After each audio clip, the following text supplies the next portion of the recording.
శ్రీ గురుభ్యో నమః.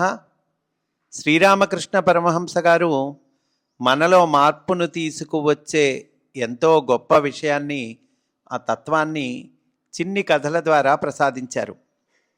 ఈ కథలను శ్రద్ధగా విని అర్థము చేసుకోవటం ద్వారా విషయమేమిటో మనకు సులభంగా బోధపడుతుంది. అటువంటి ఒక కథను ఈరోజు చెప్పుకుందాం. ఒకసారి ఒక వైష్ణవ గోస్వామి గురుదేవుని వద్దకు వచ్చాడు. ఆయనను చూడగానే శ్రీరామకృష్ణులు, అయ్యా, ముక్తిని పొందటానికి మార్గం ఏమిటి అని ప్రశ్నించారు. ఆ వైష్ణవ గోస్వామి, కలియుగంలో తరించటానికి భగవన్నామ స్మరణమే సులభోపాయము అని సమాధానం చెప్పాడు.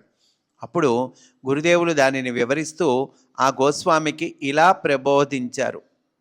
మీరు చెప్పింది నిజమే, కానీ భగవద్దర్శనం కలగలేదనే ఆరాటం, హృదయంలో పరితాపం లేకుండా కేవలం భగవన్నామస్మరణం చేయడం వల్ల ప్రయోజనము ఏముంది? నేను చెప్పేది ఏమంటే, భగవన్నామస్మరణ చేయండి.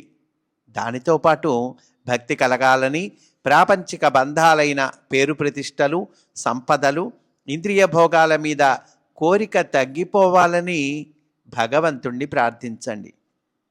వ్యాకులత, ఆసక్తి ఉన్నట్లయితే ఏ మతాన్ని అనుసరించినా పర్వాలేదు, భగవంతుడు తప్పక సాక్షాత్కరిస్తాడు. వైష్ణవులైనా, శాక్తేయులైనా, వేదాంతులైనా, బ్రహ్మ సమాజ భక్తులైనా అందరూ భగవంతుణ్ణి దర్శిస్తారు. కావలసినది ఆర్తి. అది ఉన్నట్లయితే ఏ మతాన్ని అనుసరించినా భగవంతుణ్ణి పొందగలరు.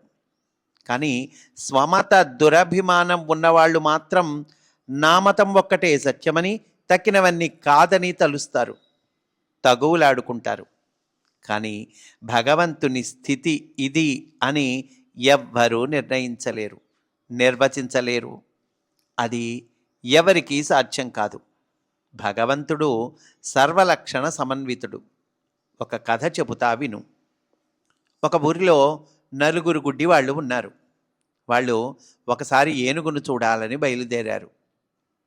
ఏనుగును సమీపించాక అక్కడున్న మావటి, అక్కడ నిలబడి ఉన్న జంతువే ఏనుగు అని వాళ్లకు చెప్పాడు. వాళ్ళు ఏనుగు దగ్గరకు వెళ్ళి దానిని చేతులతో తడిమి చూశారు. తమకు ఏనుగు ఎలా ఉందో తెలిసిపోయిందనుకొని తిరిగి వచ్చారు.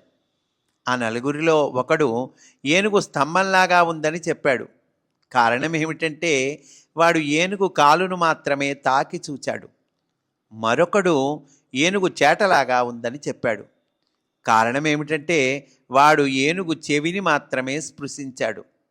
అదేవిధంగా తోకను తాకినవాడు ఏనుగు పాములాగా ఉందని, పొట్టను తాకినవాడు అది పెద్ద పీపాలా ఉందని వర్ణించాడు.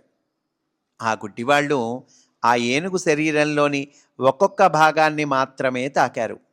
అయితే ఆ ఒక భాగాన్నే వాళ్ళు మొత్తం ఏనుగుగా భావించి వర్ణించారు. అదేవిధంగా భగవంతుని యొక్క ఒక లక్షణాన్ని మాత్రమే తెలుసుకున్నవాడు భగవంతుడు ఆ లక్షణంతో మాత్రమే ఉంటాడని భావించి తన సంకుచిత దృష్టితో భగవంతుణ్ణి ఆ మేరకు పరిమితం చేస్తాడు. భగవంతుడు వేరొకటి కాజాలడని అతడి నిశ్చితాభిప్రాయం కూడా. స్వమత దురభిమానులు ఏనుగును తాకిన గుడ్డివారిలాగా ప్రవర్తిస్తారు. అందుకే వారిలో వారు తగులాడుకుంటారు. కానీ భగవంతుని తత్వాన్ని తెలుసుకున్నవారు భగవంతునికి అనేక పేర్లున్నాయని, అనేక రూపాలున్నాయని, ఆయన సాకారుడని, నిరాకారుడని, సగుణుడని, నిర్గుణుడని, సగుణ నిర్గుణాలకు అతీతుడని కూడా గ్రహిస్తారు అంటూ ఎంతో చక్కటి విషయాన్ని మనకు అందించారండి. ఈ కథను నిజంగా చక్కగా అర్థం చేసుకుంటే మా మతం గొప్పది, మా మతం గొప్పది అనేటువంటి తగవులు ఉండవు అని తెలియచేస్తూ, స్వస్తి వాసుదేవా.